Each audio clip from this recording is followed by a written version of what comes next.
আসসালামু আলাইকুম, শুভ দুপুর বন্ধুরা। সবাই কেমন আছেন? এই যে দেখুন, এগুলি আমার গাছের মিষ্টি কুমড়ো শাক। এই যেগুলি মিষ্টি কুমড়ো ফুল, দেখতে কত সুন্দর ফ্রেশ দেখা যাচ্ছে, তাই না? এগুলি আমার হাতে লাগানো। আপনাদেরকে আগেও দেখিয়েছি আমার গাছগুলি। এই যে এখন আমি আজকে মিষ্টি কুমড়ো ফুলগুলোকে ডিম দিয়ে ভাজা করব। এই যে দেখুন, এখানে আমি মশলাটা কষিয়ে নিচ্ছি ভালো করে। দেখুন, এখানে পেঁয়াজ, রসুন, কাঁচামরিচ, লবণ এগুলো সব কিছু দিয়ে দিলাম। এই যে এখানে হলুদ দিয়ে দিলাম, দিয়ে এগুলোকে এখনও ভালো করে কষিয়ে নিচ্ছি।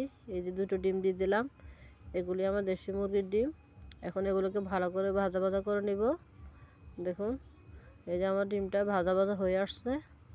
এখন এগুলোর সাথে আমি দিয়ে দিব এই যে আগে থেকে পরিষ্কার করে রাখা কুমড়ো ফুলগুলি। দেখুন কতটা ফ্রেশ দেখাচ্ছে।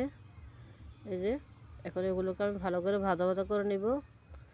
বাচ্চারাও খুব পছন্দ করে।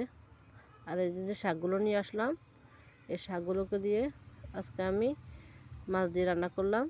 দেখুন, শাক দিয়ে মাছ দিয়ে রান্না করছি, দেখতে কতটা সুন্দর দেখা যাচ্ছে। এগুলি আমার খুব পছন্দের একটা খাবার।